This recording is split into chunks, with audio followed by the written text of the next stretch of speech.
राधे राधे महर्षि। बाबा जी, पैसे का मोह त्याग करना चाहते हैं पर लालच त्यागने नहीं देता।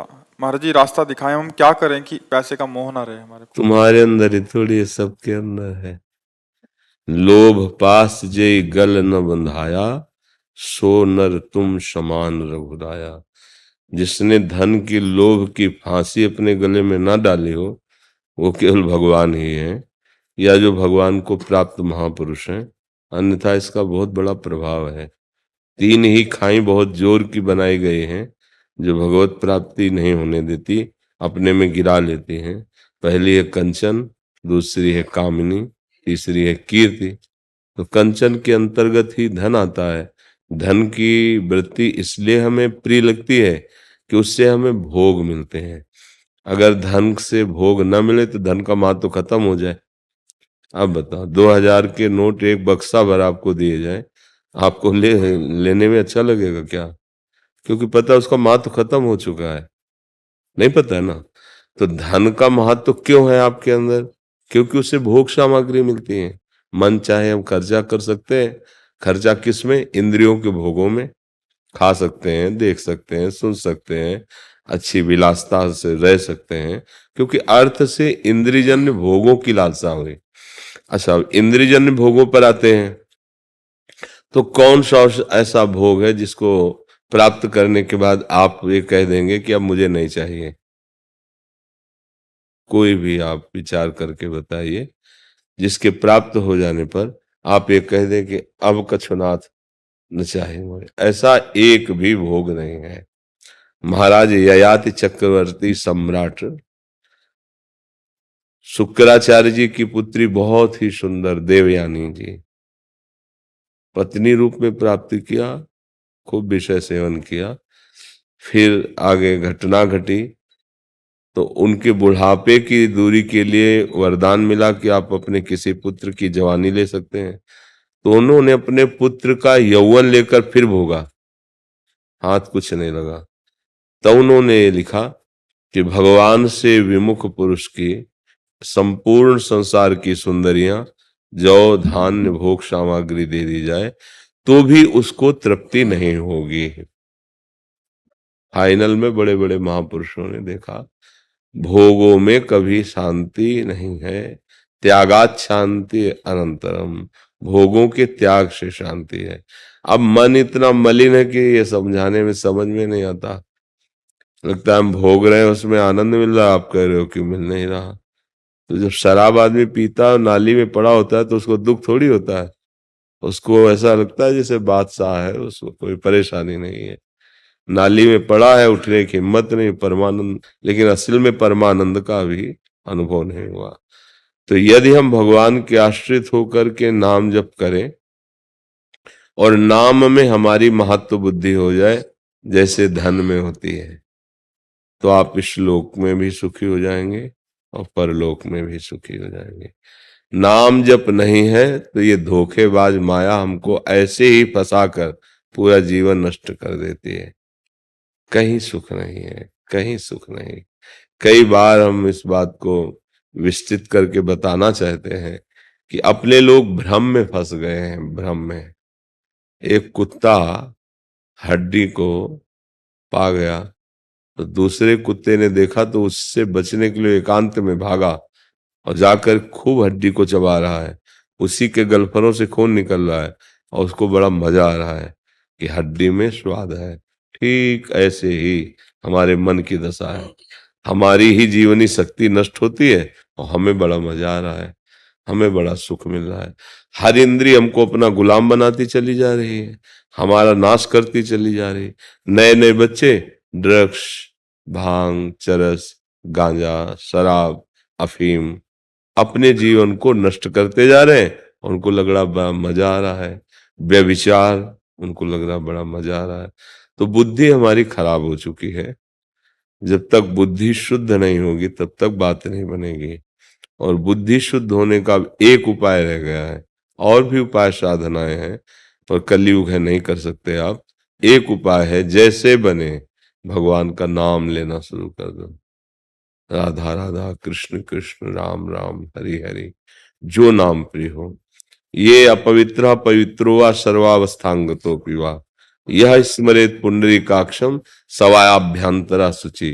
वो भीतर और बाहर दोनों जगह पवित्र कर देगा। धन सच्ची मानिए तुम्हारे चरणों में लुटेगा।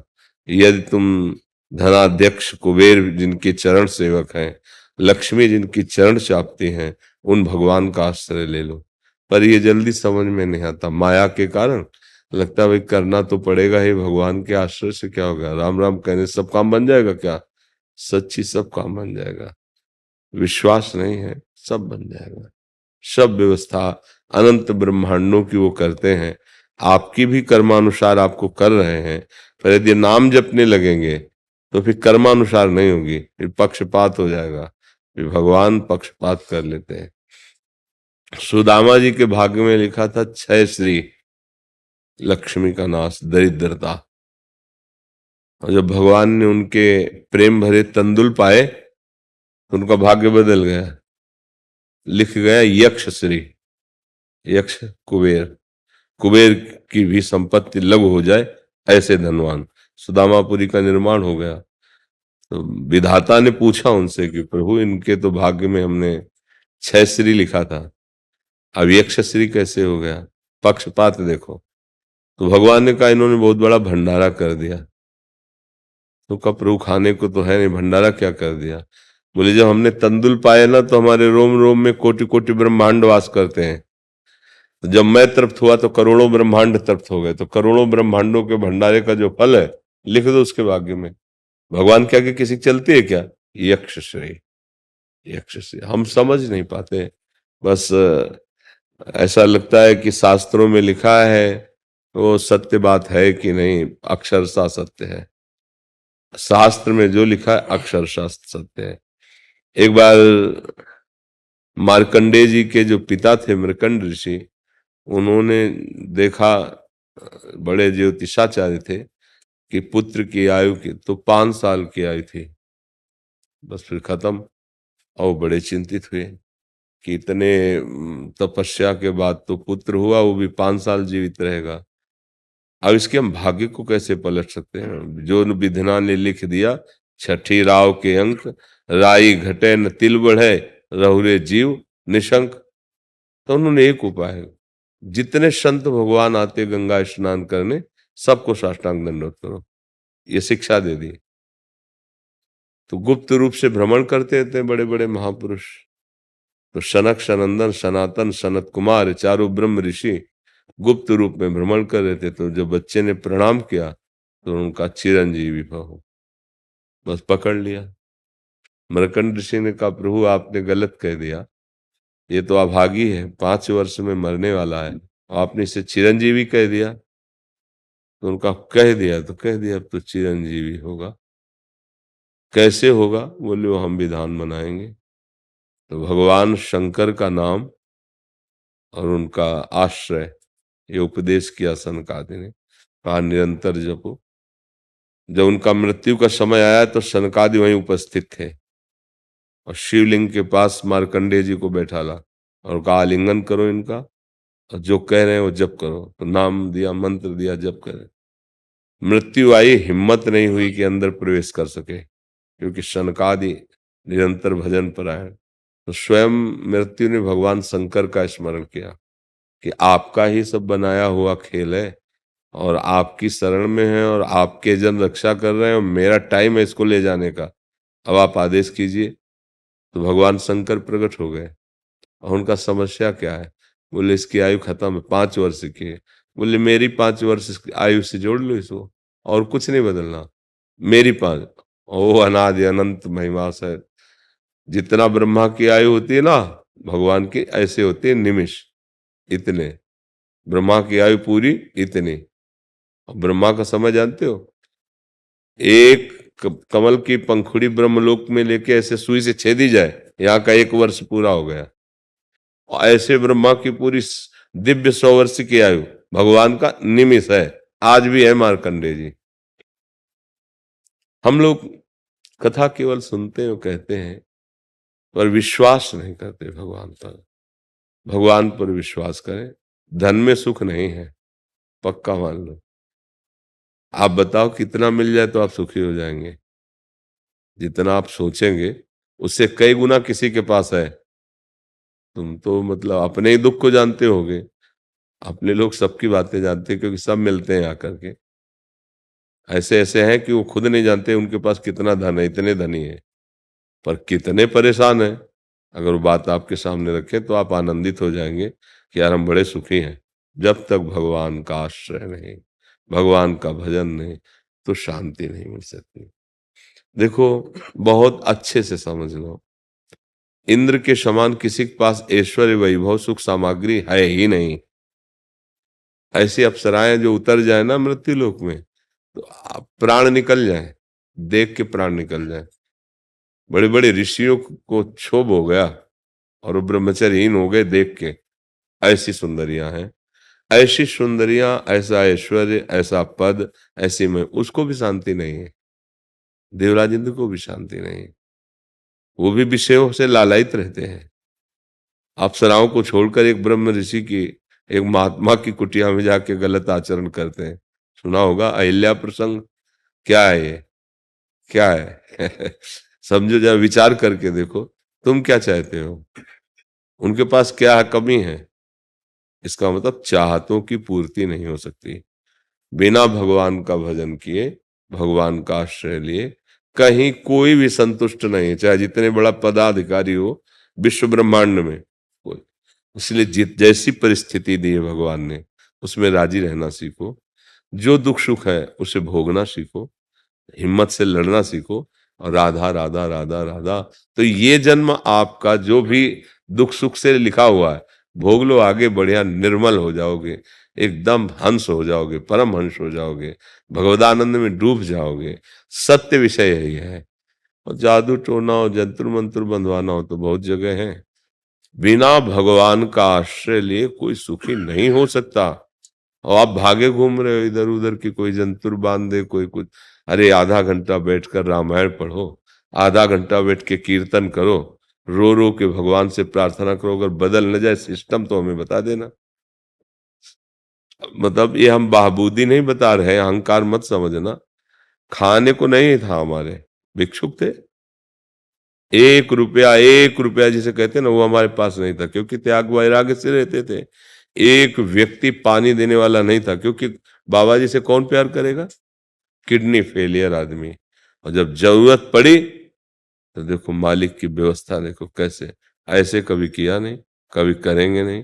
मर जाए मंगवो भलो न बाप सो, जो प्रभु राखे टेक। उनसे भी नहीं मांगा है। तुम्हारी गरज हो तो करो। हम प्यार किया है तुमसे, कोई धंधा थोड़ी किया है। बस सब व्यवस्थाएं चल रही, सब। अंदर भयानक कष्ट है इस समय भी, वर्तमान में। एक ऐसा लगता है जैसे पूरे महल में आग लगी, एक कोने में ऐसी जगह है, एसी रूम, कि चुपचाप बैठ जाओ, वहां आंच नहीं पहुंचेगी। ऐसा कुछ है यहाँ। अगर भगवान की शरण में ना हो तो अभी अभी तुम्हें दिखाई देगा कि दुर्दशा किसे कहते हैं। दोनों किडनी फेल है।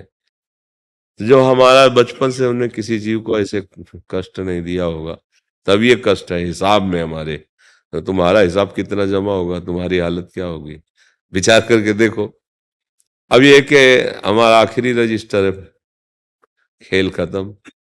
तो इसलिए जो है फटाफट भुगवाया जा रहा है। चलो निकलो बाहर। अब मतलब जेल से मुक्त होने का समय आ गया है। तो इसलिए सब लीला है। मान लो आप रुपये की चिंतन में हो, अरबों रुपया होगा, करोगे क्या? करोगे तुम भोगे सामग्री ना, बढ़िया कपड़ा, बढ़िया गाड़ी, सब व्यवस्था, और एक्सीडेंट हुआ, गाड़ी में आगी लग गई, सब भर गए, उसी में जल गए। क्या हुआ? क्या क्या सुख ने? बोले इतने की गाड़ी थी, ऐसा ऐसा था, एक्सीडेंट हुआ था। मृत्यु लोक है होश में। धन में सुख नहीं है, भगवान के नाम में सुख है। इससे जो धन मिलता है वो बांधता भी नहीं है, क्योंकि भगवत प्रसाद रूप है ना। जैसे ऐसे मिठाई लो, 100 ग्राम पाओ, और वही 100 ग्राम मिठाई प्रभु को भोग लगवाओ मंदिर में, और फिर लो, तो इतने में भी इतना स्वाद सबको नहीं कहते जा रहा। वो इतनी इतनी मिठाई जो है ना, भगवत प्रसाद हो गई तो एकदम आनंद है। वही मिठाई खरीद के खाओ, आनंद नहीं मिलेगा। सत्यनारायण की कथा में जब पंचामृत बंटता था ना, तो हम लोग बच्चे जब थे तो डबल लाइन लगा लेते थे। हाँ ऐसे, जब चम्मच घर में बना लो, खूब दूध है, खूब है, नहीं स्वाद आएगा। क्योंकि भगवद अर्पित है। तो अगर तुम्हारा जीवन भगवद अर्पित हो गया तो आज जो बेस्वाद जीवन है वही आनंदमय। प्रसादे सर्व दुखानाम हानिरस्य उपजायते। बिना भगवान की शरण के, बिना भगवान के नाम के तुम ठगे जाओगे, तुम्हें छला जाएगा। चाहे वो माया हो, चाहे वो व्यक्ति हो, चाहे वो वस्तु हो, जो भगवान के चरणों से दूर कर दे वही हमें ठग रहा है। बस सीधी बात समझ लो और ये दिमाग में बैठा लो, पैसे से सत्य वस्तु की प्राप्ति नहीं होती। पैसे से तुम भोग खरीद सकते हो और पैसे से जो आशीर्वाद मिलता है वो नाटक मिलता है, ध्यान रखना। पैसे से सच्चिदानंद को खरीदा नहीं जाता, उसके लिए तो प्राण समर्पित किए जाते हैं। जैसे जैसे नाम जप करोगे तो भगवान कृपा करेंगे, भगवान कृपा करेंगे तो जा पर कृपा राम की हुई ता पर कृपा करे। ये सिद्धांत समझ लीजिए। ऐसा नहीं कि 10-5 लाख दे लेके तुम्हारा निपटारा हो जाएगा। हाँ, वो धोखा है, तुम्हें छला जा रहा है। तुम्हारे कर्म को कोई भी विनाश नहीं कर सकता। अगर कर सकता है तो एकमात्र हरि। मामे वे प्रपद्यन्ते माया में ताम तरंतिते। हरि के सिवा दूसरा कोई ठिकाना नहीं। अगर भाग रहे हो तो भाग भाग के देख लो, चाहे जहां चले जाओ, ठगे जाओगे, ठगे जाओगे। शुद्ध मार्ग भगवान का है, इसमें पैसा बिल्कुल नहीं लगता है। जो श्वासों को, जीवन को समर्पित करके मिलता है वो सत्य वस्तु है। एक एक श्वास भगवान का नाम जप करो, एक एक कर्म भगवान को समर्पित करो, अभी आनंद आ जाएगा। अब आप पियो शराब, खाओ मांस, करो व्यभिचार, भैया नहीं संभलेगा। यहाँ आना आपका व्यर्थ हो जाएगा।